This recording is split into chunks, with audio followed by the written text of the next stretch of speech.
Hello everyone, welcome back to another video. തിരുതി പിടിച്ച വ്ളോഗാണ്. ഇന്ന് എന്തൊരു ചെയ്യും എന്ന് ആലോചിച്ചപ്പോഴത്തേക്കാണ് ഞാൻ നോക്കുക ബൾട്ടി മൂവിക്ക് ഭയങ്കരമായിട്ട് നല്ല റിവ്യൂ ഉണ്ട്. എന്നാൽ പിന്നെ പോയേക്കെന്ന് വിചാരിച്ച് തന്നെ എല്ലാവരും വിളിച്ച് നോക്കി, പക്ഷേ ആരുമില്ല. സോ ഒറ്റയ്ക്ക് പോകാമെന്ന് കരുതി നേരെ ഒറ്റയ്ക്ക് വന്നിരിക്കുക. നമ്മൾ ടിക്കറ്റ് ബുക്ക് ചെയ്തിട്ട് പോകാമെന്ന് കരുതി. അല്ലാതെ നടക്കുമല്ലോ, ടിക്കറ്റ് ബുക്ക് ചെയ്തിട്ട് പോകാം. അതാകുമ്പോൾ ഇല്ലെങ്കിൽ എക്സ്ട്രാ പൈസ കൊടുക്കേണ്ടി വരും. 10, 30, 40 രൂപ എക്സ്ട്രാ കൊടുക്കേണ്ടി വരും. അപ്പോൾ അത് കൊടുക്കാനല്ല, നമ്മൾ പോണ വഴിക്കാണ്. 7:40 ഷോ. സോ ബുക്ക് ചെയ്തിട്ട് പോകാം എന്ന് കരുതി ഞാൻ നേരെ ഫോറമാൾ വന്നിരിക്കുകയാണ്. ടിക്കറ്റ് കിട്ടുമില്ലെന്ന് അറിയത്തില്ല, പോയി നോക്കിയിട്ട് വരാം. ഇതൊരു വ്ളോഗ് പ്ലസ് മൂവി റിവ്യൂ പോലെ കണ്ടാൽ മതി. എന്തായാലും നോക്കാം. എന്തായാലും ഞാൻ കണ്ടിട്ട് പറയാം എങ്ങനെയുണ്ടാവും എന്താണെന്നൊക്കെ. ഞാൻ തന്നെ പോയി ടിക്കറ്റ് ബുക്ക് ചെയ്യട്ടെ.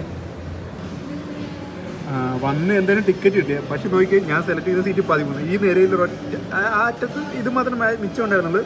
അപ്പോൾ ഇത് ഞാൻ ബുക്ക് ചെയ്ത് കുറേ ഇവിടെയൊക്കെ ആരാണോ എന്തോ വരാൻ പോകുന്നത്, ഒരു ഐഡിയ ഇല്ല. എന്തായാലും സെറ്റ് ആക്കിയോടാ, ബുക്ക് ചെയ്തു. കണ്ട സിമ്പിളായിട്ട് വന്ന് ടിക്കറ്റ് ബുക്ക് ചെയ്ത്. ഞാൻ പറയണത് നമുക്ക് എനിക്കിവിടെ വീട് അടുത്തായതുകൊണ്ട് വന്ന് ബുക്ക് ചെയ്യാൻ പറ്റും. അത് കാരണം നമുക്ക് ഇപ്പം ഞാൻ മിക്കപ്പോഴും നേരിട്ട് വന്നാൽ ബുക്ക് ചെയ്യുന്നത്. ഇല്ലെങ്കിൽ നമ്മൾ 10-30 രൂപ എക്സ്ട്രാ കൊടുക്കേണ്ടി വരത്തില്ലേ. അതിനാണ് ടിക്കറ്റ് ബുക്ക് ചെയ്തിട്ടുണ്ട്. കുറേ ആൾക്കാരുടെ തടുക്ക് ഞാൻ മാത്രം ഒറ്റയ്ക്ക് കോടി അറിയിപ്പിക്കാറ്. അയ്യോ, എന്തായാലും 7:40 എന്ന് പറയാൻ പടം തുടങ്ങാൻ നേരത്തെ എന്തായാലും 7:50, 7:55 8 മണിയെങ്കിലും ആവും മിക്കവാറും. സോ എന്തായാലും പോയി ഒന്ന് ഫ്രഷായിട്ട് എന്തെങ്കിലുമൊക്കെ കഴിച്ചിട്ടൊക്കെ വരാം. ഓക്കെ, റെഡിയായി ഫ്രഷായിട്ട് ഇറങ്ങി ഞാൻ നേരം നമ്മുടെ വീടിനടുത്തുള്ള, അതായത് ഞാൻ നിൽക്കുന്ന റൂമിനടുത്തുള്ള ഹോട്ടലിൽ വന്ന് നല്ല കൊത്തു പൊറോട്ട കഴിക്കാമെന്ന് വെച്ചാൽ. നല്ല ചൂടുണ്ട്, നല്ല മഴയൊക്കെ പെയ്ത് തണുത്തിരിക്കുന്ന നല്ല കൊത്തു പൊറോട്ട എടുത്ത് ഞാൻ നല്ല ടേസ്റ്റ്. അതിൻ്റെ കൂട്ടത്തിൽ കുറച്ച് സവാള, കുറച്ച് താഴത്ത് പോയി കുഴപ്പമില്ല, കുറച്ച് സവാള എടുത്തിട്ട് കഴിക്കണം. നിങ്ങളെങ്ങനെ കൊത്തു പൊറോട്ട കഴിക്കാറുള്ളത്? ഇത് നോർമൽ കൊത്തു പൊറോട്ട അല്ലേ, എന്നാലും കൊത്തു പൊറോട്ട ഒക്കെ പോലെ എന്നൊക്കെ പറയാം.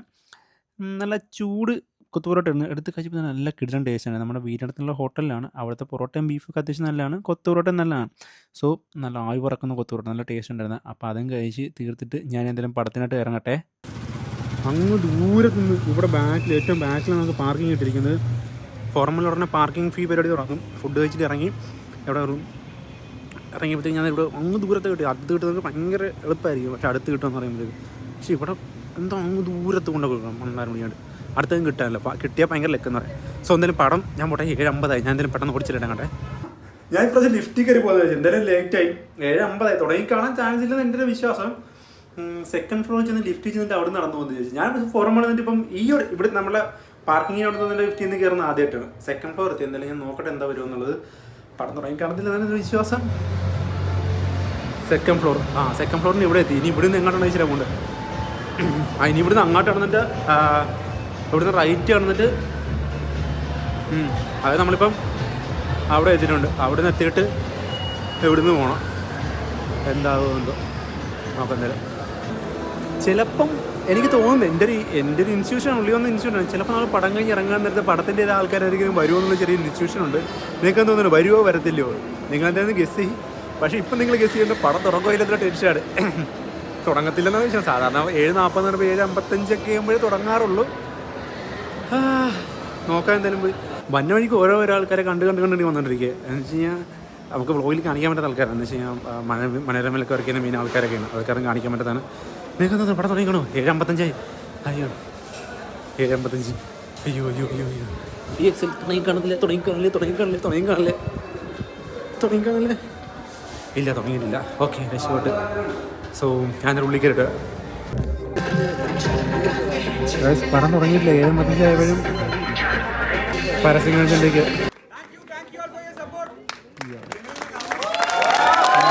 പുള്ളി വരുമെന്ന് ഞാൻ പറഞ്ഞു. പുള്ളി വന്നു. എൻ്റെ ശരിയായി.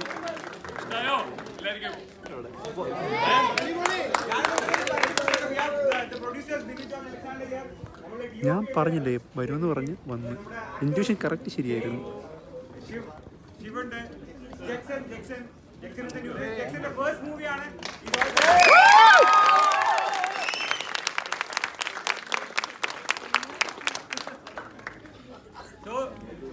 Show some love. നിങ്ങളുടെ ഫാമിലി ഫ്രണ്ട്സിനോടൊക്കെ ഒന്ന് പറയാ, കാണുക, സപ്പോർട്ട് ചെയ്യുക. Thank you so much.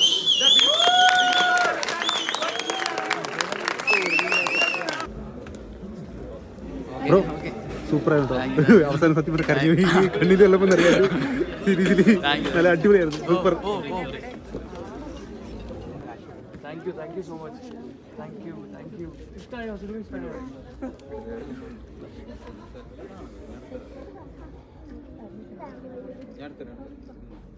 Thank you. Bro സൂപ്പറായിരുന്നു. Thank you, thank you, bro. Emotional ആയി പോയി കേട്ടോ. പറ്റിയില്ലായിരുന്നു ചെറുതായിട്ട്. ഇമോഷൻ കിട്ടിയ ആ, seriously, നമുക്ക് അത്രയും ഫ്രണ്ട്ഷിപ്പ് പറയുന്നില്ല, അത് എന്താണെന്ന് വെച്ചാൽ കണ്ടു മനസ്സിലാക്കട്ടെ. അതാണ്. ഓ അങ്ങനെ നമുക്ക് ഷെയ്നിക്ക് പറയാൻ പറ്റില്ല പടം എങ്ങനെയാണെന്ന് എന്തൊന്നും പറയാൻ പറ്റില്ല. പക്ഷെ ബാക്കിയുണ്ട് അത് രണ്ടുപേർക്കും നമ്മൾ പറഞ്ഞ് അതിനെ അതേ ഇതിൽ, അതായത് അവർ രണ്ടുപേരുമാണ് ഭയങ്കരമായിട്ട് നമുക്ക് അത് ഇമോഷൻസ് കണക്ട് ചെയ്യാൻ പറ്റുന്ന രണ്ട് ആൾക്കാർ. പടം എൻ്റെ പൊന്നി BGM ഒന്നും രക്ഷയില്ല. എന്തോന്ന് BGM ഒക്കെ കിണ്ണം വെച്ച് ഇൻട്രോ BGM ഓവറോൾ BGM എല്ലാം വേറെ ലെവലിൽ കൊണ്ടുവച്ചിരിക്കുന്നത്. പക്ഷേ ഇതിനകത്ത് ചിലത് ചോദിക്കുകയും ഇത് തമിഴ് പടമാണോ മലയാളം പടമാണോ ചോദിക്കുക. എന്ന് വെച്ച് കഴിഞ്ഞാൽ ഒരു തമിഴ് ആ ഒരു രീതിക്കാണ് സംഭവം നടന്നു പോകുന്ന പടം. ആക്ച്വലി എന്താ പറയുക, തമിഴ്നാട് ബോർഡർ, കേരള തമിഴ്നാട് ബോർഡറിൽ എന്ത് നടക്കുന്നൊരു സ്റ്റോറി ആയിട്ടാണ് ഇത് കാണിച്ചിരിക്കുന്നത്. സൈനികത്തിൻ്റെ കിണ്ണം പടം അങ്ങനെ എന്തോന്ന് മനുഷ്യൻ ആദ്യം പറഞ്ഞാൽ ഇതുപോലെയൊക്കെ യൂസ് ചെയ്യാൻ പറ്റിയ ആരെങ്കിലും ഉണ്ടെങ്കിൽ ഷെയ്ൻ പണ്ടേ കിട്ടില്ലായിപ്പോയി. ഓരോ പടം പറയാമെന്നുണ്ടെങ്കിൽ വേറെ റേഞ്ച് പടം. ഗൂസ് ബംസ് ലെവലിൽ ഗൂസ് ബംസ് ഉണ്ട്, ഫൈറ്റ് ഉണ്ട്, BGM ഒക്കെ അതിനനുസരിച്ച് കയറ്റിക്കുന്നത്. നമുക്ക് ഫ്രണ്ട്ഷിപ്പിനും അതും ഇതിനൊക്കെ ഭയങ്കരമായിട്ട് എന്താ പറയുക കണക്ട് ചെയ്തുകൊണ്ട് നമ്മൾ ഓരോരുത്തരും ഭയങ്കരമായിട്ട് കണക്ട് ചെയ്യും. അത് സംഭവം എന്താ പറയുക ഇങ്ങനെ ഹുക്കപ്പ് ചെയ്ത് വെക്കും നമ്മൾ ആ ഇതുമായിട്ട് ആ പടമായിട്ടൊക്കെ. പൊന്നെ അതിനകത്ത് 4 അഭിനയിച്ചിരിക്കുന്ന ക്യാരക്ടേഴ്സ് എല്ലാം ഒന്നും വെച്ച വില്ലന്മാരൊക്കെ കൊട്ടൂരം എന്ന് വെച്ചാൽ കൊട്ടൂരം രക്ഷയില്ല. എനിക്കിങ്ങനെ പറയാൻ അറിയത്തുള്ളൂ. സോ വേണമെന്നല്ല എൻ്റെ 1-2 ആൾക്കാർ ഇങ്ങനെ വെച്ചിട്ട് പോകുന്നു. സോ എനിക്ക് ഞാൻ എൻ്റെ ഞാൻ കണ്ട പടത്തിന് ഞാനല്ലേ അഭിപ്രായം പറയണ്ട. സോ നിങ്ങൾ പോയി കണ്ടു നോക്ക് എന്നുള്ളത് വെച്ചാൽ വെർത്താണ്. ഇനിയിപ്പോൾ ടിക്കറ്റ് കിട്ടാൻ കാണത്തില്ല. ഞാനിപ്പോൾ ഇന്നെന്തോ പകുതി എനിക്ക് ഒറ്റ ടിക്കറ്റ് കിട്ടി ഞാൻ പോകുന്നതാണ്. ഇനി ടിക്കറ്റ് കിട്ടുമെന്ന് എനിക്കറിയത്തില്ല. എന്നാലും പടം വേറെ ലെവലിൽ കൊണ്ടെത്തിച്ചിട്ടുണ്ട്. കാണാത്തവർക്ക് സത്യം പറഞ്ഞാൽ തിയേറ്ററിൽ തന്നെ കാണണം. അല്ലാണ്ട് നിങ്ങൾ OTTയിൽ കണ്ടു കഴിഞ്ഞാൽ എനിക്ക് തോന്നുന്നില്ല ഇത്രയും സൂഹിക്കുന്ന എനിക്ക് തോന്നുന്നില്ല. ബിക്കോസ് എന്താ പറയുക ഇതുണ്ടല്ലോ ഈ കുറേ BGMസും സംഭവങ്ങളൊക്കെ വരുമ്പോഴത്തേക്കും അത് ആ തിയേറ്ററിൽ ആ ഡോൾബി അറ്റ്മോസ്ഫിയറിൽ നിന്ന് കണ്ടാൽ മാത്രമേ ഹുക്കാവത്തുള്ളൂ. അല്ലാണ്ട് പോയി കാണാമെന്ന് വെച്ച് കഴിഞ്ഞാൽ നോ ചാൻസ്, നിങ്ങൾക്കത് കണക്റ്റ് ആവില്ല.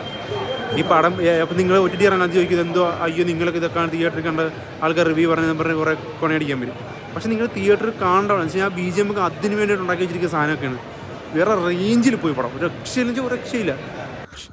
ഇന്നലെ കിടന്ന് ഉറങ്ങിപ്പോയി കഴിച്ചത്. കാരണം എനിക്ക് കുറച്ചൊരു കാര്യങ്ങൾ പറയാനുള്ളത് ഞാൻ വിട്ടുപോയായിരുന്നു. സോ ഇതിനകത്ത് നമ്മുടെ പൂർണിമ ഇന്ദ്രജിൻ്റെയൊക്കെ ഒരു സ്വാഗുണ്ട്. എൻ്റെ പോയ കിണ്ണം കഴിച്ച് കിടില സ്വാഗാണ്.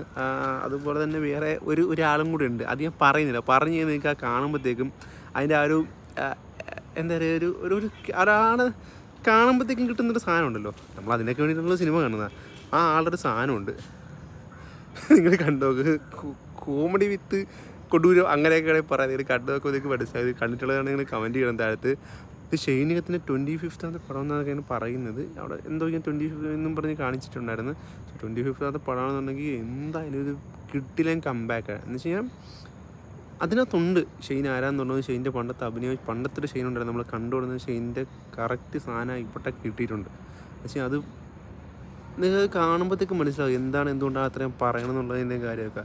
ആ ഒരു എക്സ്പ്രഷൻസും അഭിനയവും ആ സ്വാഗും ആ പാട്ടിനാണെങ്കിൽ പോലും അയ്യോ ആ ജാലക്കാരി പാട്ട് എൻ്റെ കിടിലൻ പാട്ട്. അത് തമിഴ്നാട്ടിലൊക്കെ വൻ വൈറലാണെന്നൊക്കെ പറയാനായിട്ട് ഇപ്പം ഇനിയിപ്പോൾ കേരളത്തിലും ആ പാട്ട് ഉടനെ റീലുകളിൽ വൈറലാവുന്നതാണ്. സോ അതും കാണാൻ നിങ്ങൾ തയ്യാറായിട്ടിരിക്കുക. എന്ന് വെച്ചാൽ ആരും വെച്ചാൽ ഒന്നും പറയാൻ എനിക്ക് കൂടുതലൊന്നും പറഞ്ഞു തരാൻ എനിക്ക് അറിഞ്ഞുകൂടാ. നിങ്ങൾ പോയി കണ്ടു നോക്കുക. നിങ്ങൾ പോയി കാണുമ്പോഴത്തേക്ക് നിങ്ങൾക്ക് അറിയാൻ പറ്റും എന്താണ് എങ്ങനെ എന്നൊക്കെ പറയാൻ പറ്റും. സോ ഞാൻ ഇപ്പോഴും പറയുന്നത് മസ്റ്റ് തിയേറ്റർ വിസിറ്റ് പടമാണ്. OTT കാണാൻ നിങ്ങൾക്ക് അത്രയും സൂചിക്കത്തില്ല. സോ ഇത്രയൊക്കെയാണ് നമ്മുടെ കുഞ്ഞു വീഡിയോ. അപ്പം മറ്റൊരു വീഡിയോ വീണ്ടും ചിന്തിക്കുമ്പോഴേക്കും വണക്കം എന്ന് പറയുന്നതിന് മുമ്പ് like, share, subscribe. Okay bye.